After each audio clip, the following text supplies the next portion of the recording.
राधे राधे। मंजिल अपनी अपनी चैनल में आपका स्वागत है। कल हमने 125 क्वेश्चन तक करे थे, आज उसके आगे से करेंगे। क्वेश्चन नंबर 126, विद्यापति किसके आश्रित कवि थे? तो इसमें व्याख्या देख लेते हैं, ऑप्शन तो कोई सही नहीं है। विद्यापति मिथिला निवासी थे।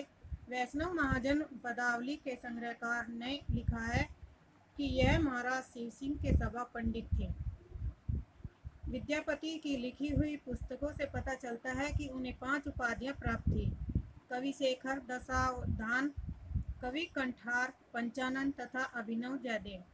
जब दिल्ली के बादशाह महाराज शिव सिंह को कैद कर अपनी राजधानी ले गए और उन्हें चिरकाल के लिए कारावरुद्ध कर रखने का विचार किया, तो उस समय अपने स्वामी की दयनीय दशा से क्षुब्ध होकर महाकवि विद्यापति भी दिल्ली पहुंचे और मादक रचनाओं से सम्राट को मुग्ध कर अपने महाराज की मुक्ति करा ली। विद्यापति राजा हरि सिंह के पुत्र नरसिंह के राज्याश्रित रहे।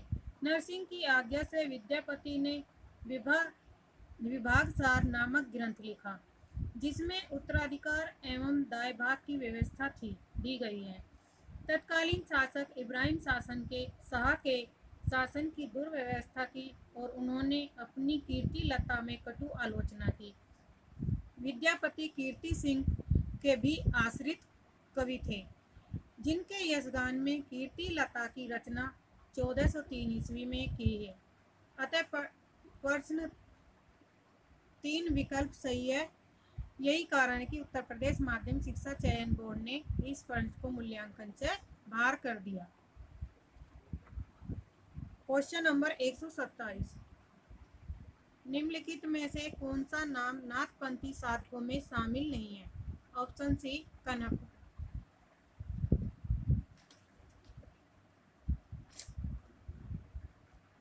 कनप्पा, सबरप्पा, सरहप्पा, लुइपा, डोबिम्पा, कुकुरिप्पा आदि सिद्ध साहित्य के कवि हैं। नाथ साहित्य के विकास में जिन कवियों ने योगदान दिया उनमें चौरंगी नाथ, गोपीचंद, चुनकरनाथ, भरथरी, जलंधरी पाव आदि प्रसिद्ध हैं। निम्नलिखित में से किसका संबंध सिद्ध साहित्य से नहीं है? Option D Gopichand. इसमें नहीं है तो नहीं में ऑप्शन डी आंसर आएगा, गोपीचंद। बाकी 3 सही है।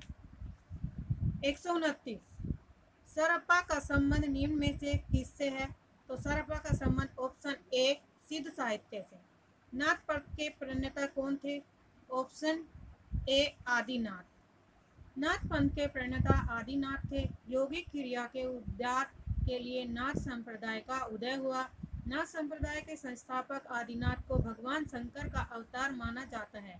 इस संप्रदाय में 9 नाथ, गोरखनाथ, ज्वालेंद्रनाथ, कारीनाथ, गहिनीनाथ, चरपटनाथ, रेवननाथ और नागनाथ, भ्रातनाथ और गोपीचंद्रनाथ को मुख्य माना जाता है। 131 क्वेश्चन नंबर, नाथों की संख्या कितनी मानी गई है? नाथों की संख्या 9 मानी गई है। ऑप्शन डी सही। नाथ पंथ के प्रवर्तक कौन है? नाथ पंथ के प्रवर्तक गोरखनाथ हैं, लेकिन इसमें ऑप्शन बी और सी दोनों सही दिए गए। दोनों को ही नाथ पंथ का प्रवर्तक माना गया है। गोरखनाथ के गुरु मत्स्यनाथ को भी नाथ पंथ का प्रवर्तक माना है। नाथ पंथ के प्रवर्तक मत्स्यनाथ तथा गोरखनाथ दोनों हैं। डॉक्टर नगेन द्वारा संपादित हिंदी साहित्य का इतिहास में स्पष्ट कथन है। इस पंथ नाथ पंथ के चलाने वाले मत्स्यनाथ को मच्छंदरनाथ भी कहा जाता है तथा गोरखनाथ माने गए हैं। इसी पुस्तक में गोरखनाथ का परिचय देते हुए बताया गया है कि गोरखनाथ नाथ साहित्य के आरंभकर्ता माने जाते हैं। ज्ञातव्य है कि मत्स्यनाथ गोरखनाथ के गुरु थे। ऐसा माना जाता है कि गोरखनाथ से पहले अनेक संप्रदाय थे, जिन सब का उनके नाथ पंथ में विलय हो गया। और क्वेश्चन नंबर 133, नाथ संप्रदाय के प्रवर्तक कौन है? Option A Gorakhnath. गोरखनाथ के गुरु का नाम बताइए। क्वेश्चन नंबर 34, गोरखनाथ के गुरु कौन थे? तो ऑप्शन ए मत्स्यनाथ। नाथ संप्रदाय में हठ योग का क्या अर्थ है? ऑप्शन डी है का अर्थ सूर्य और ठे का अर्थ चंद्र दोनों का योग है। ऑप्शन डी सही आंसर। गोरखनाथ ने हठ योग का उपदेश दिया था। हठ योगियों के सिद्ध सामंत पद्धति ग्रंथ के अनुसार है का अर्थ सूर्य और ठे का अर्थ चंद्र है। इन दोनों के योग को ही हठ योग कहते हैं। गोरखनाथ ने ही 60 चक्रों वाला योग मार्ग हिंदी साहित्य में चलाया था। क्वेश्चन नंबर 136, हठ योग का उपदेश किसने दिया? ऑप्शन ए गोरखनाथ ने। सिद्धों की साधना में शून्य का पूरक तत्व था। Option A verge. व्याख्या,